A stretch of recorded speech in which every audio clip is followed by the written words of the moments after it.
محفل میں تشریف فرما ہے، جن کو دنیا انسانیت نواز رسول جگر گوشہ بطول حضرت سیدنا امام حسین رضی اللہ تبارک و تعالی عنہ کے نام سے اور مانتی ہے، جانتی اور مانتی ہے۔ کون امام حسین؟ وہ امام حسین جس نے اسلام کی سربلندی کے لیے اللہ کی بارگاہ میں قربانی پیش کی۔ کون امام حسین؟ وہ امام حسین جس سے ہم اور آپ پیار و محبت فرماتے ہیں، وہ امام حسین جس سے اللہ کے نبی صلی اللہ تعالی علیہ وسلم بے پناہ محبت فرماتے ہیں، وہ امام حسین آج کربلا کے میدان میں ہے۔ وہ امام حسین جس حسین کو میرے آقا علیہ الصلوۃ والسلام بار بار چوما کرتے تھے، وہ حسین آج کربلا کے میدان میں ہے۔ جس حسین کو میرے سرکار سونگھا کرتے تھے، وہ حسین کربلا کے میدان میں ہے۔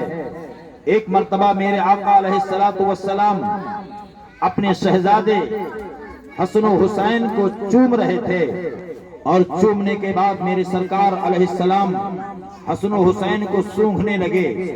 ایک صحابی نے دیکھا، عرض کیا یا رسول اللہ صلی اللہ تعالی علیہ وسلم، بچے کو چومنا یہ محبت کی علامت ہے، لیکن آپ چومتے ہیں، اس کی وجہ کیا ہے؟ میرے آقا علیہ الصلوۃ والسلام نے ارشاد فرمایا، اے میرے جانثار صحابی، میں چومتا ہوں حسن و حسین کو، یہ محبت کی علامت ہے، اور جب حسن و حسین کو سونگھتا ہوں تو ان کے جسم سے جنت کی خوشبو آتی ہے۔ وہ امام حسین جس کے جسم سے جنت کی خوشبو آتی ہے، وہ آج کربلا کے میدان میں ہے۔ وہ امام حسین جس کا باپ فاتح خیبر ہے، داماد پیغمبر ہے، مشکل کشا حیدر کرار ہے، وہ امام حسین آج کربلا کے میدان میں ہے۔ جس کی ماں فاطمۃ الزہرا ہے، وہ امام حسین آج کربلا کے میدان میں ہے۔ جس کے نانا امام الانبیاء ہیں، وہ امام الانبیاء جو اپنے شہزادے نواسے کے بارے میں ارشاد فرماتے ہیں، الحسین منی وانا من الحسین، حسین مجھ سے ہے اور میں حسین سے ہوں۔ وہ امام حسین آج کربلا کے میدان میں ہے، جس کے بارے میں امام الانبیاء نے ارشاد فرمایا، الحسن والحسین سید الشباب اہل الجنہ، میرے حسن اور حسین جنتی جوانوں کے سردار ہیں۔ وہ امام حسین آج کربلا کے میدان میں ہے، جس کے دروازے پر اللہ کے فرشتے خادم بن کر آتے ہیں۔ وہ امام حسین آج کربلا کے میدان میں ہے، جن کے غلامی کا پٹا اپنے گلے میں ڈالنا فخر سمجھتے تھے صحابہ کرام۔ وہ امام حسین آج کربلا کے میدان میں ہے، جن کے دروازے پر جناب جبریل امین درزی بن کر جوڑا لے کر آ رہے ہیں۔ وہ امام حسین آج کربلا کے میدان میں ہے۔ کیا آپ نے نہیں سنا کہ رمضان المبارک کی 29 تاریخ تھی، مدینہ طیبہ کی سرزمین تھی، رمضان المبارک کا مہینہ ختم ہونے والا ہے، آج کی رات میں عید کا چاند نظر آنے والا ہے۔ نماز مغرب کے بعد مدینہ طیبہ کے ایک میدان میں شہر کے سارے بچے جمع ہوتے ہیں، اور بچے جمع ہونے کے بعد سب کی نظر آسمان پر ٹکی ہوئی ہے۔ اے بچوں، مدینہ کے بچوں، تم کیا دیکھ رہے ہو آسمان پر؟ مدینہ کے بچوں نے اپنی زبان حال سے ارشاد فرمایا کہ ہم آسمان پر عید کا چاند دیکھ رہے ہیں۔ ایک بچے نے کوشش کر کے آسمان پر عید کا چاند دیکھ لیا، اس نے تمام اپنے دوستوں سے کہنے لگا، وہ بچہ کہنے لگا کہ اے مدینہ کے بچوں، وہ دیکھو عید کا چاند آسمان پر نظر آ رہا ہے۔ جب ایک بچے نے دیکھا تو دوسرے نے بھی دیکھ لیا، دوسرے نے دیکھا تو تیسرے نے بھی دیکھ لیا، تیسرے نے دیکھا تو چوتھے بچے نے بھی دیکھ لیا، یہاں تک کہ مدینہ کے سارے بچوں نے عید کا چاند آسمان پر چمکتا ہوا دیکھا۔ اب سارے بچے عید کا چاند دیکھ کر خوشیاں مناتے ہیں، اور منانا بھی چاہیے۔ ہم اور آپ بھی عید کا چاند جب دیکھتے ہیں تو دل میں خوشی پیدا ہوتی ہے۔ خوشی اس لیے پیدا ہوتی ہے کہ ایک مہینہ ہم روزہ رکھے ہیں، کل خوشی کا دن ہے، نیا کپڑا ہمیں ملے گا، اپنے جسم پر نیا لباس پہنیں گے۔ اس کے بعد جو بچے ہوتے ہیں خوش اس لیے ہوتے ہیں کہ جو ہم سے بڑے ہیں کل ہمیں دوباری دیں گے، کل ہمیں عیدی کے نام پر ہمیں پیسہ ملے گا، کل لوگ ہم سے پیار و محبت کریں گے۔ اسی طرح سے مدینہ کے بچے بھی آپس میں گلے مل کر خوشیاں منا رہے ہیں۔ مدینہ کا ایک بچہ کہتا ہے اے میرے دوست، میرے ابو جان نے میرے لیے اتنا خوبصورت کپڑا سلوایا ہے۔ دوسرا بچہ کہتا ہے میرے والد نے میرے لیے اتنا بہترین لباس سلوایا ہے۔ تیسرا بچہ کہتا ہے میرے پاس تو ایسا کپڑا ہے کہ مدینہ کے بازار میں سب سے قیمتی کپڑا میرے پاس ہے۔ اسی طرح سے سارے بچے گلے مل کر خوشیاں منا رہے ہیں۔ حسن و حسین کی عمر ابھی 4 اور 5 برس کی ہے۔ امام حسن کی عمر 5 برس کی ہے۔ امام حسین کی عمر ابھی 4 برس کی ہے۔ یہ دونوں شہزادے بھی وہاں بیٹھے ہوئے ہیں۔ مدینہ کے سارے بچے خوشیاں منا رہے ہیں۔ یہ بچے بھی تڑپ جاتے ہیں، اپنے دل کے اندر سوچتے ہیں مدینہ کے سارے بچوں کے پاس تو بہترین سے بہترین کپڑے موجود ہیں، لیکن میرے پاس کوئی کپڑا نہیں ہے۔ اب دونوں شہزادے مچلتے ہوئے جاتے ہیں، اپنی ماں کے پاس جاتے ہیں، اپنی والدہ کے پاس جاتے ہیں، خاتون جنت کے پاس جاتے ہیں، شہزادی رسول کے پاس جاتے ہیں، جنت کی ملکہ کے پاس جاتے ہیں اور عرض کرتے ہیں اے امی جان، عید کا چاند ہو گیا ہے، مدینہ کے سارے بچوں کے پاس نئے نئے بہترین کپڑے ہیں، لیکن میرے پاس کوئی کپڑا نہیں ہے۔ اے امی جان ہمارا کپڑا کہاں ہے؟ حضرت خاتون جنت نے جب بچوں کی باتوں کو سنا تو آنکھوں میں آنسو آ گئے۔ حضرت فاطمہ فرماتی ہے بیٹا تمہارا کپڑا آ جائے گا، گھبراؤ نہیں۔ حضرت امام حسن و حسین فرماتے ہیں اے میری والدہ کب ہمارا کپڑا آئے گا؟ کب درزی کے یہاں سلنے کے لیے جائے گا؟ کب ہم پہن کر کل عید منائیں گے، عید کی نماز پڑھیں گے؟ حضرت خاتون جنت فرماتی ہے بیٹا گھبرانے کی ضرورت نہیں ہے، تمہارا کپڑا تمہارا درزی تمہارے گھر لا کر دے جائے گا۔ حضرت حسن و حسین کو حضرت فاطمہ الزہرا سمجھاتی ہے، اس کے بعد رات میں بستر پر سلا دیتی ہے۔ اب فاطمہ الزہرا کیا کرتی ہے؟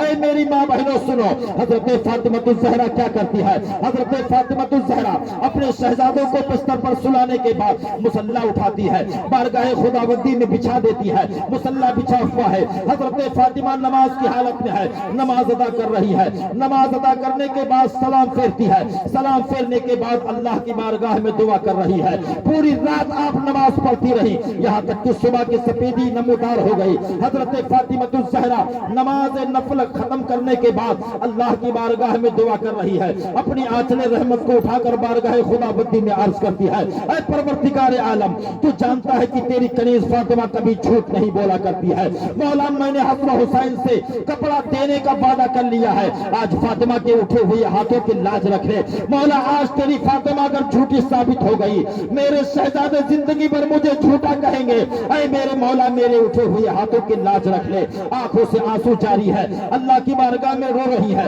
گڑ گڑا رہی ہے۔ آپ بھی دعا ختم نہیں کی کر پائی تھی کہ دروازے پر دستک ہوتی ہے۔ حضرت فاطمہ الزہرا اپنی دعا کو ختم کرنے کے بعد دروازے پر تشریف لے جاتی ہے، دروازے کے پردے کے آڑ سے پوچھتی ہے کون ہے؟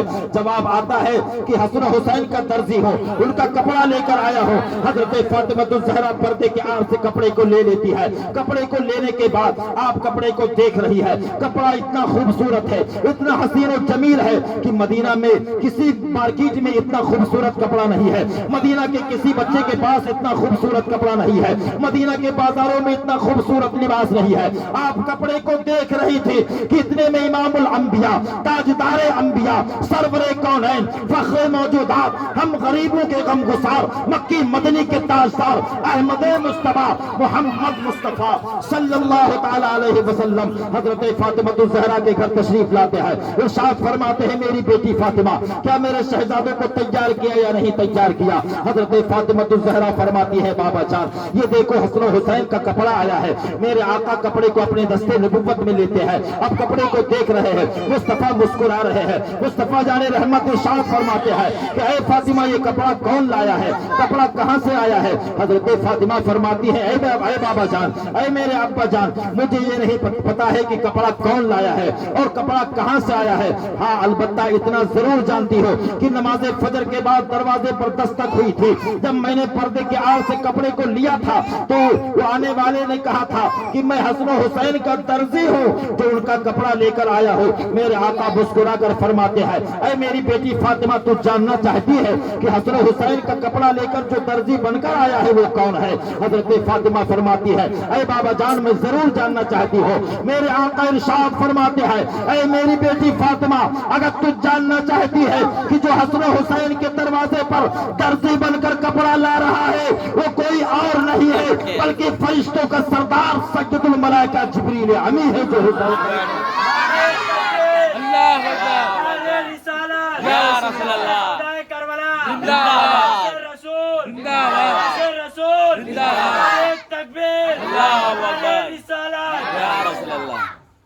کون سمجھے گا حسین کے مرتبے کو، کون جانے گا حسین کی عظمت کو؟ ہم اپنے نصیبہ پر جتنا ناز کریں اتنا کم ہے۔ ہم ایسے حسین کی یاد منا رہے ہیں جس کے دروازے پر جناب جبریل امی خادم بن کر آ رہے ہیں۔ اللہ تعالیٰ سے بولے سبحان اللہ۔ عید کا دن ہے، عید کا دن ہے، جنتی لباس حسن و حسین نے زیبتن کر لیا۔ بات آ گئی تو بتاتا چلو، جنتی لباس حسن و حسین نے پہن لیا، 4-5 سال کی عمر ہے، آقا کریم کے انگلی کو پکڑ کر مسجد شریف کی طرف جانے لگے، نماز عید ادا کرنے کے لیے جانے لگے۔ بچے بچے ہوتے ہیں، بچوں نے ایک سوال کر دیا، اے نانا جان، لوگ اپنے اونٹوں پر سوار ہیں، ہم کون سے اونٹ پر بیٹھ جائیں؟ لوگ اپنی سواری پر بیٹھے ہوئے ہیں، ہمارے لیے سواری کہاں ہے؟ جلدی جا۔ بچوں کی آواز پر مصطفیٰ جان رحمت مچل گئے اور میرے آقا نے ارشاد فرمایا کہ اے حسن و حسین، میرے بیٹوں، میرے شہزادوں، میرے نواسوں، اگر مدینہ کے لوگ، مدینہ کے بچے اپنے اونٹوں پر، اپنے جانوروں پر، سواریوں پر سوار ہو کر جا رہے ہیں تو لوگ اپنے اونٹوں پر جا رہے ہیں، تم دوش مصطفیٰ پر بیٹھ جاؤ، آؤ تم میرے کندھوں پر بیٹھ جاؤ۔ میرے آقا علیہ السلام نے ایک طرف امام حسن کو بٹھایا، دوسرے طرف امام حسین کو بٹھایا۔ پھر بچوں نے سوال کیا، بابا نانا جان، لوگ اپنے اپنے سواری کے، اپنے اپنے اونٹوں کے لگام پکڑے ہوئے ہیں، ہم کون سے لگام کو پکڑ لیں؟ مصطفیٰ جان رحمت صلی اللہ تعالی علیہ وسلم نے ارشاد فرمایا، میرے شہزادوں، اگر لوگ اپنے سواری کے لگام کو پکڑے ہوئے ہیں، تم زلف مصطفیٰ کو پکڑ لو، تم میرے کیسوئے اطہار کو پکڑ لو۔ حضرت امام حسن حسین نے کیسوئے مصطفیٰ کو پکڑا، دوش پیمبر پر سوار ہے، سامنے سے حضرت سیدنا صدیق اکبر آ رہے ہیں۔ حضرت صدیق اکبر رضی اللہ تعالی عنہ آتے ہوئے دیکھا تو ارشاد فرمایا مسکرا کر، حسین سواری کتنی اچھی ہے۔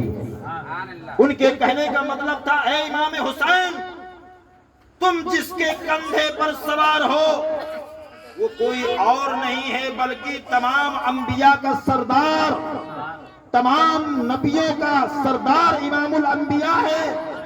فرماتے حسین سواری کتنی اچھی ہے، فوراً پلٹ کر میرے مصطفیٰ ارشاد فرماتے ہیں، ابو بکر تم نے یہ تو دیکھ لیا کہ سواری کتنی اچھی ہے، لیکن یہ نہ دیکھا کہ سوار کتنا اچھا ہے۔ میرے مصطفیٰ یہ جانتے تھے کہ آج حسین میرے کندھے پر سوار ہے اور کل میرا حسین وہ کارنامہ کر دکھائے گا۔ آج حسین میرے کندھے پر ہے، کل اسلام حسین کے کندھے پر ہوگا۔ بے شک بے شک۔ آج حسین میرے کندھے پر سوار ہے، کل یہی حسین اپنی گردن کٹا کے اسلام کی حفاظت کرے گا۔ وہ امام حسین جس کو مصطفیٰ جان رحمت اپنے کندھوں پر بٹھا کر مدینہ کے گلیوں میں گشت کرایا کرتے تھے، وہ میرا حسین آج کربلا کے میدان میں ہے۔ حضرت سیدنا امام زین العابدین رضی اللہ تبارک و تعالی عنہ، امام عالی مقام رضی اللہ تعالی عنہ کے مجھلے بیٹے ہیں۔ واقعات کربلا کے وقت آپ کی طبیعت بہت زیادہ خراب تھی، شدت کا بخار آپ کے جسم پر تھا۔ کربلا کے ایک واحد تنہا مردوں میں سے تنہا حضرت امام زین العابدین رضی اللہ تعالی عنہ بچے تھے، باقی تمام اہل بیت اطہار کو کربلا کے تپتے ہوئے صحرا میں ذبح کر دیا گیا تھا۔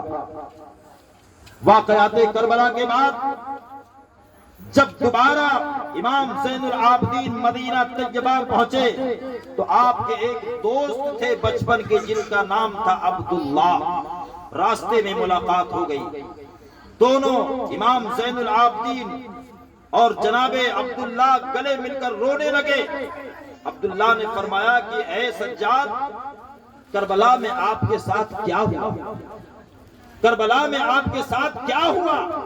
تو حضرت امام زین العابدین نے جو واقعہ بیان فرمایا، اس لیے کہ امام زین العابدین کربلا میں تھے اور یقیناً ان کے نظروں کے سامنے پورا کربلا کا معاملہ ہوا، تو جو سامنے موجود ہوگا اس کی گواہی بالکل حقیقت اور پرفیکٹ مانی جائے گی۔ انہوں نے اپنے نظروں سے دیکھا۔ فرماتے ہیں کہ اے میرے دوست، محرم الحرام کی 2 تاریخ تھی، ہم کربلا کی دھرتی پر پہنچے۔ میرے بابا امام حسین نے فرمایا اے علی اکبر، خیمے کو نصب کر دیا جائے۔ خیمہ لگا دیا گیا۔ حضرت امام حسین رضی اللہ تعالیٰ عنہ اپنے چاہنے والوں کو جو آپ کے ہمراہ کربلا کی دھرتی پر گئے تھے، آپ ان کے سامنے خطبہ دیتے ہیں۔ محرم کی 2 تاریخ ہے۔ نماز ادا کرنے کے بعد اللہ کا حمد بیان کرتے ہیں، مصطفیٰ پر درود پڑھتے ہیں۔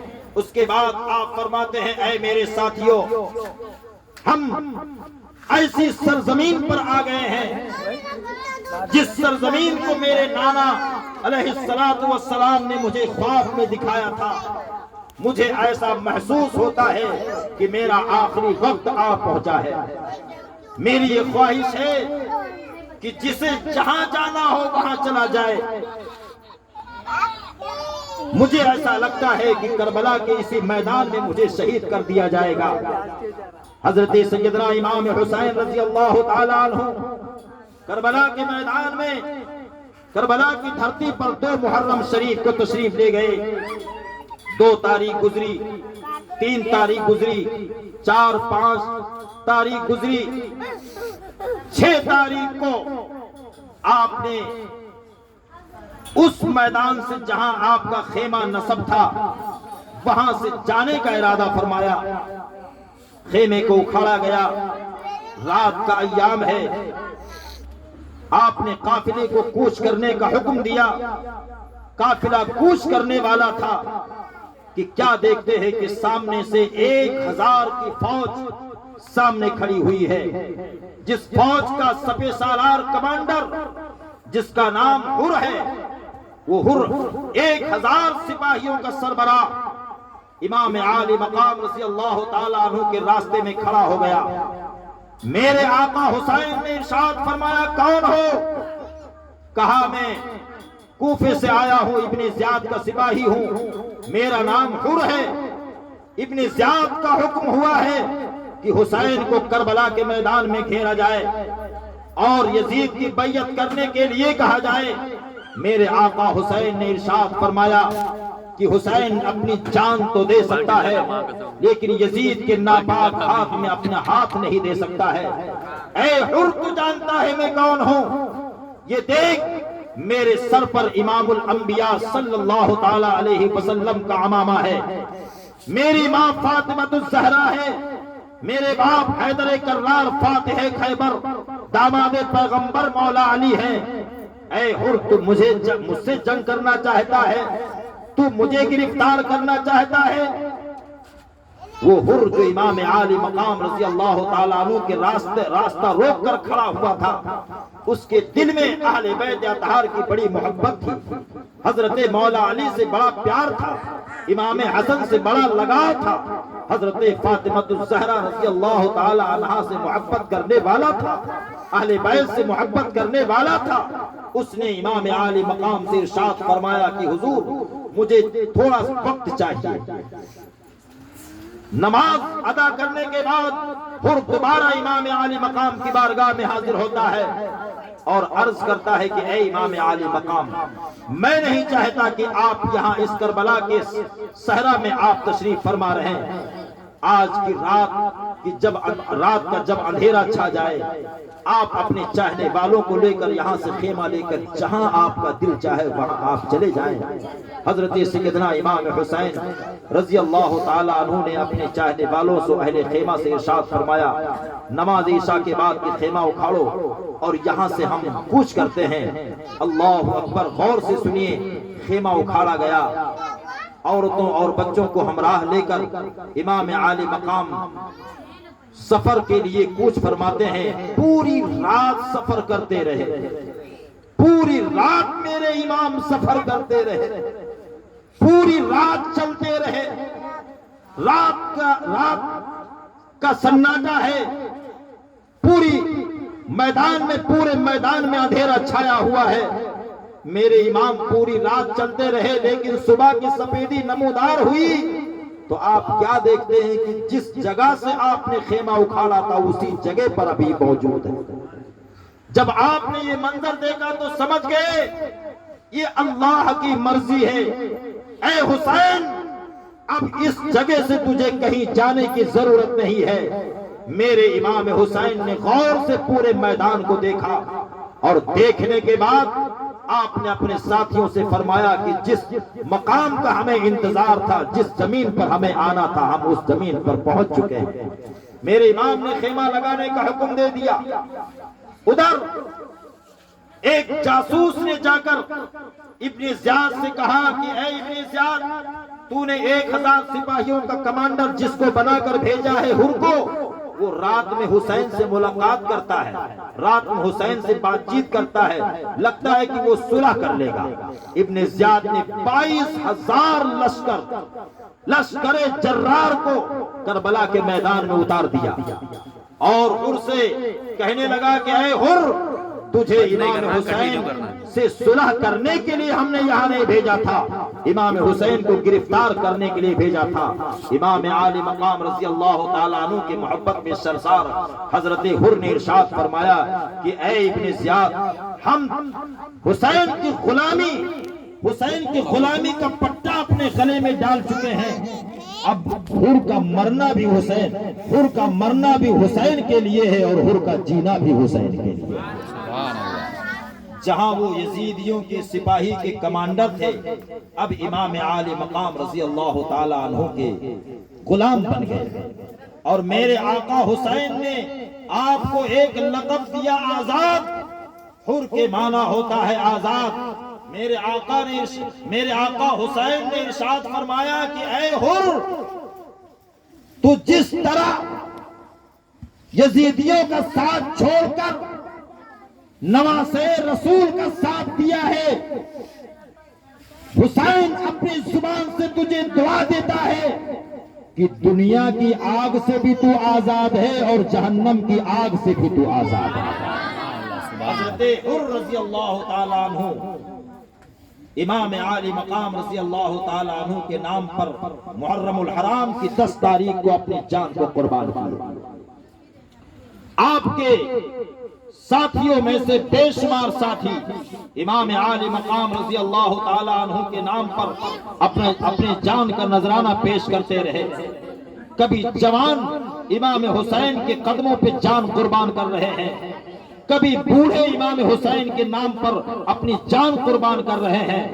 میرے امام حسین صبح سے 10ویں محرم عاشورے کے صبح سے شہیدوں کی لاشوں کو اٹھا کر خیمے کی طرف لا رہے ہیں، قبر کھود کے دفن کرتے جا رہے ہیں۔ میرے آقا حسین اسلام کی سربلندی کے لیے 3 دن بھوکے اور پیاسے اپنے نونہالوں کو رب کی بارگاہ میں قربان کر رہے ہیں۔ حضرت عباس علمبردار خیمے کے سربراہ، خیمے کے رکھوالے حضرت عباس رضی اللہ تعالیٰ عنہ ایک ہاتھ میں پرچم اسلام لیے، دوسرے ہاتھ میں تلوار لیے، امام عالی مقام رضی اللہ تعالیٰ عنہ کے خیمے کی حفاظت کر رہے ہیں، چوکیداری کر رہے ہیں۔ یزیدیوں کی طرف سے آنے والا ہر تیر حضرت عباس علمبردار رضی اللہ تعالیٰ عنہ اپنے ڈھال پر روکتے ہیں۔ وہ شیر خدا کا شیر اگر اپنی تلوار چمکا دے تو یزیدیوں کے چھکے چھوٹ جائے، وہ حضرت عباس علمبردار جو یزیدیوں کے طرف اگر اپنے گھوڑے کا رخ موڑ دے تو یزیدیوں میں کوہرام مچ جائے۔ حضرت عباس علمبردار رضی اللہ تعالی عنہ کی بارگاہ میں حضرت سیدہ سکینہ رضی اللہ تعالی عنہ آتی ہے۔ 7 سال کی عمر شریف ہے سکینہ کون ہے؟ حضرت امام حسین رضی اللہ تعالیٰ عنہ کی شہزادی بیٹی ہے۔ آپ آ کر کہتی ہیں کہ اے چچا جان، آپ جانتے ہیں کہ 3 دن سے ہم نے ایک قطرہ پانی اپنے منہ میں نہیں ڈالا ہے۔ اے چچا عباس، آپ کے ہوتے ہوئے آپ کے گھر کی عورتیں پیاسی رہیں۔ حضرت عباس رضی اللہ تعالیٰ عنہ نے ارشاد فرمایا کہ اے میری بیٹی سکینہ، اگر عباس زندہ ہے تو تیرے لیے پانی ضرور لے کر آئے گا۔ حضرت عباس رضی اللہ تعالیٰ عنہ مشکیزہ لیتے ہیں، گھوڑے پر سوار ہوتے ہیں، نہر فرات کی طرف اپنے گھوڑے کا رخ موڑتے ہیں۔ 22,000 کا لشکر جرار ہے، تنہا حضرت عباس علمبردار رضی اللہ تعالیٰ عنہ یزیدی لشکروں کی طرف دوڑتے ہیں، اپنے گھوڑے کو دوڑاتے ہیں۔ نہر فرات کے چاروں طرف پہرا لگا ہوا ہے یزیدیوں کا، اور یزید کا یہ حکم ہے کہ اے میری فوج، اے میری سپاہیوں، نہر فرات سے جانور پانی پیے اسے منع نہ کرو، چرندے پرندے پانی پیے اسے منع نہ کرو، گھوڑے پانی پیے اسے منع نہ کرو، یہاں تک کہ کتے اور خنزیر اگر پانی پینے تو اسے بھی منع نہ کرو، لیکن نہر فرات سے آل رسول کے گھر میں ایک قطرہ پانی نہیں جانا چاہیے۔ وہ آل رسول جس کے قبضے میں اللہ کے رسول صلی اللہ تعالیٰ علیہ وسلم نے جنت کا کوثر رکھ دیا ہے، وہ آل رسول آج کربلا کے میدان میں پیاسے ہیں۔ حضرت عباس رضی اللہ تعالیٰ عنہ ارشاد فرماتے ہیں، اے میری بیٹی سکینہ، اگر تیرا چچا زندہ ہے تو تیرے لیے پانی ضرور لے کر آئے گا۔ مشکیزے کو لیتے ہیں، کندھے پر لٹکاتے ہیں، گھوڑے پر سوار ہوتے ہیں، نہر فرات کی طرف اپنے گھوڑے کو موڑ دیتے ہیں۔ آپ ابھی اپنے خیمے کے پاس تھے کہ چند لمحے کے اندر یزیدیوں کے صفوں کو چیرتے ہوئے، تمام یزیدیوں کو کاٹتے ہوئے، گاجر اور مولی کی طرح ذبح کرتے ہوئے حضرت عباس علمبردار رضی اللہ تعالیٰ عنہ نہر فرات میں داخل ہو جاتے ہیں، اپنے گھوڑے کو پانی کے اندر داخل کر دیتے ہیں، گھوڑے سے نیچے تشریف لاتے ہیں۔ پیاس سے 3 دن ہو گیا ہے، زبان پیاس سے سوکھ گئی ہے، گھوڑا بھی پیاسا ہے، حضرت عباس بھی پیاسے ہیں۔ دل میں خیال آتا ہے لاؤ ایک چلو پانی اٹھا کر پی لو، ہاتھوں میں چلو بھرتے ہیں، پانی بھرتے ہیں، منہ تک لے کر آتے ہیں۔ اس کے بعد خیال آتا ہے اے عباس تو پانی پی رہا ہے، ادھر نواسے رسول کربلا کے میدان میں پیاسے ہیں، تو پانی پی رہا ہے، تو پانی پی رہا ہے، امام پیاسا ہے، تو غلام ہو کر پانی پی رہا ہے۔ فوراً پانی کو پھینک دیتے ہیں، مشکیزے کو بھرتے ہیں۔ آپ نے اپنے گھوڑے کے لگام کو ڈھیلا کر دیا تاکہ میرا گھوڑا ہی پانی پی لے، لیکن صابروں کا گھوڑا صابر ہوتا ہے۔ حضرت عباس رضی اللہ تعالیٰ عنہ کا گھوڑا ہے، نہر فرات کے اندر داخل ہے، لیکن مالک پانی نہیں پی رہا ہے، تو ایک جانور کتنا وفادار ہے، وہ بھی پانی پینے کے لیے تیار نہیں ہے، گھوڑا بھی پانی نہ پیا۔ حضرت عباس رضی اللہ تعالیٰ عنہ مشکیزے میں پانی بھرتے ہیں، گھوڑے پر سوار ہو جاتے ہیں۔ ادھر یزیدیوں کی طرف سے شمر دلجوش نے کہا، عمر ابن سعد نے کہا کہ اے یزیدی فوجو، اے شامی فوجیوں، اے کوفہ کے فوجیوں، اگر حسین کے خیمہ میں ایک گھونٹ پانی پہنچ گیا تو قسم خدا کی کوئی بھی یزید کا سپاہی زندہ کربلا سے نہیں جائے گا۔ اگر حسین نے پانی پی لیا تو تمہارا نسل ختم ہو جائے گا، لہذا چاروں طرف سے عباس کو گھیر لو، چاروں طرف سے تیر اور تلواروں کی بوچھار کر دو۔ حضرت عباس رضی اللہ تعالیٰ عنہ پانی کا مشکیزہ لے کر گھوڑے پر سوار ہے، میدان کربلا میں ہے، ادھر یزیدیوں کی طرف سے چاروں طرف سے تیروں کی بارش ہو جاتی ہے۔ اللہ اکبر، ایک تیر آتا ہے، حضرت عباس رضی اللہ تعالیٰ عنہ کے بازو میں پیوست ہو جاتا ہے، بازو زخمی ہو جاتا ہے، علم اسلام کا علم گرنے والا ہے۔ حضرت عباس دوسرے ہاتھ میں علم کو پکڑ کر اور اپنے کمر سے باندھتے ہیں، ایک ہاتھ سے تلوار چلا رہے ہیں۔ ایک ظالم آتا ہے، حضرت عباس رضی اللہ تعالیٰ عنہ کے اوپر ایسی تلوار مارتا ہے کہ آپ کا بازو کٹ جاتا ہے، لیکن آپ نہ پرچم اسلام کو گرنے دے رہے ہیں، نہ پانی کے مشکیزے کو گرنے دے رہے ہیں، مشکیزے کو اپنے دانت میں پکڑتے ہیں۔ ایک ہاتھ زخمی ہو چکا ہے، تھوڑا سا ہاتھ کا حصہ لٹکا ہوا ہے، باقی ہاتھ پورا زخمی ہو گیا ہے، کٹ چکا ہے، لیکن عباس علمبردار کی شجاعت دیکھیے. حضرت عباس رضی اللہ تعالیٰ عنہ اپنے مسکیزے کو منہ میں لگاتے ہیں, منہ میں دانت سے پکڑتے ہیں, تلوار ذوالفقار حیدری کو چلاتے ہوئے خیمے کی طرف بڑھتے آ رہے ہیں. ادھر عمرو ابن سعد نے کہا کہ چاروں طرف سے عباس کو گھیر لو اور ان کی طرف تیر و تلوار کی بارش کر دو. ادھر ظالموں نے چاروں طرف سے تیر و تلواروں کی بارش کر دی. حضرت عباس رضی اللہ تعالیٰ عنہ کی طرف ایک تیر آتا ہے جو مسکیزے میں پیوست ہو جاتا ہے. مسکیزے میں بھرا ہوا پورا پانی کربلا کے سوکھی زمین پر گرتا ہے, پورا پانی زمین میں پیوست ہو جاتا ہے. حضرت عباس رضی اللہ تعالیٰ عنہ اپنے آنکھوں میں آنسو بھرتے ہیں اور رب کی بارگاہ میں عرض کرتے ہیں, اے پروردگار عالم, میں جانتا ہوں کہ آل رسول کا تو امتحان لے رہا ہے, میں جانتا ہوں کہ آل رسول کا تو امتحان لے رہا ہے. حضرت عباس رضی اللہ تعالیٰ عنہ جب مسکیزہ خالی ہو گیا, ایک ہاتھ سے تلوار چلا رہے ہیں, کہاں 22,000 کا لشکر جرار, کہاں ایک شخص نہ وہ 3 دن سے کچھ کھایا ہے نہ پیا ہے. چاروں طرف سے کوفیوں نے حملہ کر دیا, ایک شیر چاروں طرف سے کتوں کے اندر گھر گیا. ظالموں نے ایسا تیر مارا کہ حضرت عباس رضی اللہ تعالیٰ عنہ کا دوسرا بازو بھی شہید ہو جاتا ہے. حضرت عباس پکارتے ہیں, اے شہزادے رسول, اے میرے امام حسین, اپنے بھائی کی مدد کے لیے آ جائیے. ادھر حضرت امام حسین رضی اللہ تعالیٰ عنہ اپنے خیمہ سے نکلتے ہیں عباس علمبردار کی مدد کرنے کے لیے. ادھر ظالم حضرت عباس رضی اللہ تعالیٰ عنہ کو شہید کر دیتے ہیں. آپ کے سینے میں ایسا نیزہ مارتے ہیں کہ حضرت عباس رضی اللہ تعالیٰ عنہ کی شہادت ہو جاتی ہے. وہ عباس علمبردار رضی اللہ تعالیٰ عنہ جو امام حسین کے خیمے کی حفاظت کرتا تھا, جو امام حسین رضی اللہ تعالیٰ عنہ کے مستورات کی حفاظت کرتا تھا, وہ عباس علمبردار رضی اللہ تعالیٰ عنہ کربلا کے میدان میں شہید کر دیا گیا. یہ امام حسین کے خاندان کربلا میں ایک بعد دیگرے کیوں شہید ہوتے رہے؟